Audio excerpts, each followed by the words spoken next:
शिव गीता 13वां अध्याय। सूत जी बोले, बुद्धिमानों में श्रेष्ठ रघुनाथ जी, इस प्रकार श्रवण करके प्रसन्न हो गिरजापति से मुक्ति का उपाय पूछने लगे। श्री रामचंद्र बोले, हे कृपा सागर भगवान, आप मेरे ऊपर प्रसन्न होकर मुक्ति का स्वरूप और लक्षण बताइए। श्री भगवान बोले, हे राम, सालोक्य, सारूप्य, साष्टार्थ और सायुज्य और कैवल्य, यह मुक्ति के 5 भेद हैं। जो कामना रहित अज्ञान से हीन होकर मूर्ति में मेरा पूजन करते हैं, वह मेरे लोक को प्राप्त होकर सालोक्य मुक्ति को प्राप्त होते हैं और अनेक प्रकार के इच्छित योग भोग भोगते हैं।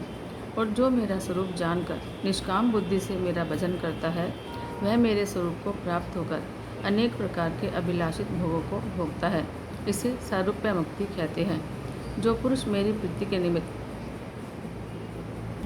इष्टापुतारी कर्मों को करता है, वह भी उसी फल को प्राप्त होता है, इसमें संशय नहीं। जो करता, जो भोजन करता और जो अग्नि में हवन करता, जो देखता है और जो कुछ तपस्या आदि करता है, वह सब मेरे ही अर्पण करता है। वह मेरे लोक की सब लक्ष्मी, जगत के कर्तापन आदि से व्यतिरिक्त सब दिव्य संपत्ति भोगता है। इसे साष्टार्थ मुक्ति कहते हैं। साष्टय मुक्ति कहते हैं। जो शांति आदि साधन से युक्त होकर श्रवण मनन निधि ध्यासन पूर्वक मुझे ही आत्मारूप जानता है, वह अद्वैत स्वप्रकाश ब्रह्म के तद्रूप को प्राप्त होता है। जो जीव का यथार्थ स्वरूप है, इस स्वरूप से अवस्थान करने का नाम सायुज्य मुक्ति है। सत्य ज्ञान, अनंत आनंद इत्यादि लक्षण और सब धर्म रहित मन और वाणी से परे सजातीय और विजातीय पदार्थों में उसमें न होने से इस ब्रह्म को अद्वैत कहते हैं। हे राम, यह जो शुद्ध स्वरूप का वर्णन किया है, इसे आत्मरूप जानकर संपूर्ण स्थावर जंगम जगत को मेरे ही रूप में देखता है। जिस प्रकार आकाश में गंधर्व नगर नहीं है और उसकी मिथ्या प्रतीति होती है, इसी प्रकार से यह अनादि अविद्या से उत्पन्न हुआ जगत मुझ में कल्पना किया जाता है, वास्तविक मिथ्या है। जिस समय मेरे स्वरूप के ज्ञान से अविद्या नष्ट हो जाती है, तब मन वाणी से परे एक मैं ही विद्यमान रहता हूँ। मैं नित्य परमानंद स्वप्रकाश और चिद आत्मा हूँ। काल, दिशा, विदिशा, पंचभूत इस स्वरूप में कुछ नहीं है। मेरे सिवाय दूसरी कोई वस्तु नहीं है। मैं केवल एक ही विद्यमान रहता हूँ। मेरे निर्गुण स्वरूप कोई नील, पीतादि आकार और वर्ण का नहीं है, और इस चर्म चक्षु से भी कोई मुझे देखने को समर्थ नहीं हो सकता।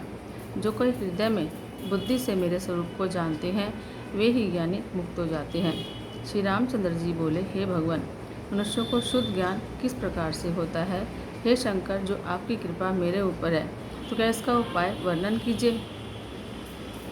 श्री भगवान बोले, ब्रह्मलोक पर्यंत दिव्य देह को भी साक्षात नाशवान समझकर भार्या, मित्र, पुत्र आदि इन सबको क्लेशदाता और अनित्य समझकर इनसे जिनकी वृत्ति पृथक करे और श्रद्धापूर्वक ज्ञान प्राप्त होने के निमित्त मोक्ष शास्त्र वेदांत में निष्ठाशील होकर उसी के जानने का उपाय करता हुआ ब्रह्मवेता गुरु के निकट जाए।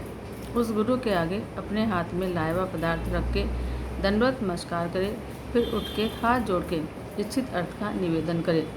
बहुत काल तक सावधान हो इन्हें सेवा से संतुष्ट करे और मन लगाकर सब वेदांत के वाक्यों का अर्थ सुने और संपूर्ण वेदांत के वाक्यों का तात्पर्य भी निश्चय करके यह नहीं कि अहम ब्रह्मा करता फिरे। इसका नाम ब्रह्मवादियों ने श्रवण का है। लोह मणि आदि के दृष्टांत सदुक्ति से, जैसे कि चुंबक की शक्ति से लोहा भ्रमण करता है, उसी प्रकार ब्रह्म की सत्ता से जगत भ्रमण करता है। श्रवण को पुष्ट करके मनन करे और उसका चिंतन करे। वाक्यार्थ के विचार का ही नाम मनन है। ममता और अहंकार रहित सब में समान संग वर्जित शांति आदि साधन संपन्न होकर निरंतर ध्यान योग से आत्मा का आत्मा से ही ध्यान करने को निधि ध्यासन कहते हैं। संपूर्ण कर्मों के क्षय हो जाने से जो आत्मा का साक्षात्कार है, किसी को शीघ्र और किसी को चिरकाल में होता है। जिसे प्रतिबंधक नहीं होता उसे शीघ्र, और जिसे प्रतिबंधक होते हैं उसे देर से होता है। जो कुछ जीव के किए हुए और करोड़ों जन्मों के संग्रह किए हुए कर्म है, वे ज्ञान से ही नष्ट होते हैं। कर्म चाहे 10 सहस्त्र करोड़ से भी नष्ट नहीं होते। ज्ञान होने पर जो कुछ पुण्य या पाप थोड़ा बहुत किया जाता है, उससे वह प्राणी लिप्त नहीं होता, और जो इस प्राणी के शरीर निर्माण का हेतु प्रारब्ध का कर्म है, वह भोगने से ही नष्ट होगा, ज्ञान से नहीं। जिसको मोह अहंकार नहीं है, जो संपूर्ण संग से रहित है, संपूर्ण प्राणियों को आत्मा में और संपूर्ण प्राणियों में जो आत्मा को देखता है, इस प्रकार ज्ञान युक्त विचरता हुआ प्राणी जीवन मुक्त कहलाता है, कारण कि वह प्रारब्ध कर्मशय के निमित्त विचरता है। सांप की केंचुली सर्प रहित जिस प्रकार देखने वाले को भय देती है और सर्प के शरीर से छूटने पर कुछ भी भय नहीं देती, उसी प्रकार माया युक्त आत्मा के होने से अनेक प्रकार से संसार भय प्रतीत होते हैं। वही जीवन मुक्त होने से फिर कहीं किसी प्रकार से भयभीत नहीं होता। जिस समय इस प्राणी के हृदय की वासना संपूर्ण नष्ट हो जाती है और वैराग्य प्राप्त होता है, तभी यह प्राणी अमृत हो जाता है। यही वेदांत शास्त्र की मुख्य शिक्षा है। जिस प्रकार कैलाश, बैकुंठ आदि दिव्य लोक हैं, इस प्रकार मोक्ष कोई लोक नहीं है।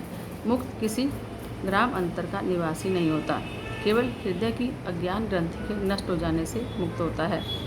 जिसका वृक्ष के अग्रभाग से चरण आगे बढ़ता है, वह उसी समय नीचे गिरता है। इसी प्रकार ज्ञानी पुरुषों को ज्ञान होते ही मुक्ति की प्राप्ति हो जाती है। इस संसार से वह तत्काल छूट जाता है। जीवन मुक्त पुरुष तीर्थ में या चंडाल के घर में देह त्यागे, अथवा ब्रह्म का चिंतन करता हुआ देह को त्यागे, या फिर अचेतन होकर मृतक हो जाए, वह ज्ञान के बल से ही मुक्त हो जाता है। जीवन मुक्त इसी प्रकार के वस्त्र धारण करे, वानप्रस्थ भक्ष्य अथवा अभक्ष्य कुछ भी खा जाए, चाहे जहाँ शयन करे, वह प्रारब्ध कर्म के क्षय हो जाने से मुक्त हो जाता है। जिस प्रकार दूध में से निकाला हुआ घी यदि फिर दूध में डालो तो वह घी उसमें नहीं मिलता, इसी प्रकार ज्ञानवान संसार से विरक्त होकर फिर संसार में आसक्त नहीं होता। हे रामचंद्र, जो इस अध्याय को नित्य पढ़ते और सुनते हैं, वह अनायास देह बंधन से छूट जाते हैं। हे राम, तुम्हारा अंतःकरण जो संशय के वश में हो रहा है, इस कारण तुम नित्य इस अध्याय का पाठ करो, इससे अनायास तुम्हारी मुक्ति हो जाएगी। इति श्री पद्म पुराणे शिव गीता सूपनिषत्सु शिव राघव संवादे 13वां अध्याय।